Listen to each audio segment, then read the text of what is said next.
Hello, today we will learn the basics of automata theory. Before knowing what is automata theory, we need to know what is an automata.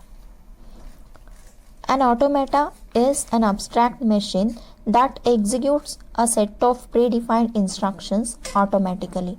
So, automata theory is a study of such machines and computational problems that can be solved using them. Basically, there are four types of automata: finite state machines, linear bounded automata, push down automata, Turing machines. Next is why we need to study automata theory. The answer is automata theory provides a theoretical foundation for many branches of computer science. For example, computer science evolved with the invention of Turing machines by Alan Turing, known as the father of computer science. Next, we have compiler design. The basic steps of compiler design, such as lexical analysis, syntactical analysis, code selection, are mainly based on different automata like finite state automata, push down automata, tree automata. It also forms the foundation of model checking. Automata like Boottree, Rabin tree are used. It also forms the foundation of web data. Automata over unranked trees are used for this purpose. Another reason to study automata theory is it is abstract and fundamental. Compared to programming languages, automata theory is more abstract. Thus, eases the mathematical reasoning but still reflects the essence of computation. The other reason is it is combinatorial, algorithmic, and challenging. To understand the automata theory, we need to know the terminology used. First is the alphabet, denoted by sigma, is the set of symbols. For example, sigma is equal to A, B, C, D is a alphabet consisting of 4 letters A, B, C, D. Next we have string. It is a finite sequence of symbols taken from sigma. For example, CADBAC is a valid string which is formed using the alphabet sigma. That is, sigma is equal to ABCD.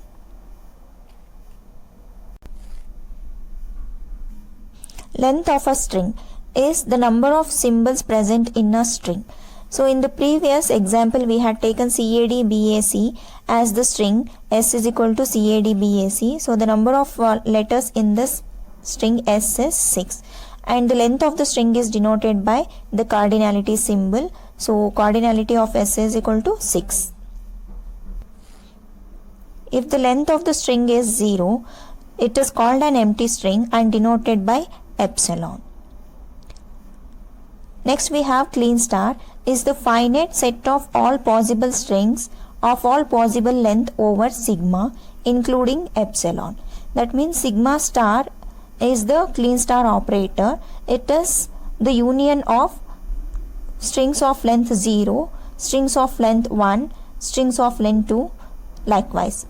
If sigma is equal to A comma B, then our sigma star will have epsilon, that is string of length 0, string of length 1 is A and also B, string of length 2 is AA, AB, BA, BB. We have clean closure. It is the finite set of possible strings of all possible length over sigma excluding epsilon.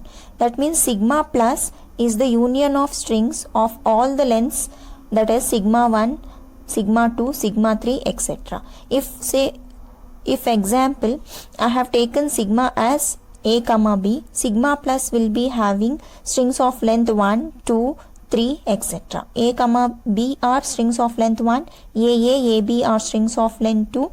So you can see that sigma of length 0 is not there, that is except epsilon. Language is a subset of sigma star. For some alphabet sigma, it can be finite or infinite. For example, if language takes all possible strings of length 2 over sigma is equal to a comma b, then the language will be consisting of strings of length 2. AA, AB, BA, BB are the strings of length 2 over the alphabet sigma, which is consisting of a comma b. All the strings will be having the characters including a or b. A finite state machine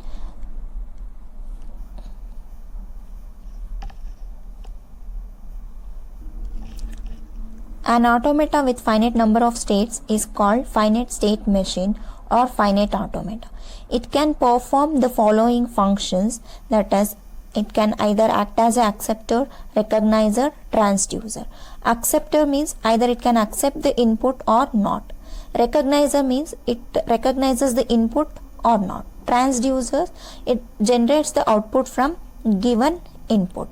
The block diagram of finite automata consists of input, output, and control unit. Input contains the string to be processed. Control unit consists of a number of states. The states are identified by Q0, Q1, Q2, etc. Initially, the machine will be in the state Q0 and the machine will have at least one final state. Based on the current input symbol and the current state of the machine, it may change its state. The output unit is going to function as when the end of input is encountered, and if the machine is in the final state, the input string is accepted by the machine. But when the end of input is encountered and if the machine is not in the final state, the input string is rejected by the machine. Some of the conventions used during designing a finite automata are: a circle with an arrow which is not originating from any node represents the start state of the machine. Two circles are used to represent a final state. An arrow with a label 1 goes from state Q1 to Q2, indicates there is a transition from state Q1 on input 1 to state Q2. An arrow with a label 0 starts and ends in Q0, indicates the machine in state Q0 on reading a 0 remains in same state Q0. The symbol can be 0 or any other symbol. An arrow with a label 0 or 1 goes from state Q1 to Q2, indicates that the machine in state Q1 on reading a 0 or 1 enters into state Q1. There are two types of finite automata. One is deterministic finite state machine and a non-deterministic finite state machine. In our next video, we will learn in detail about deterministic finite automata. Thank you.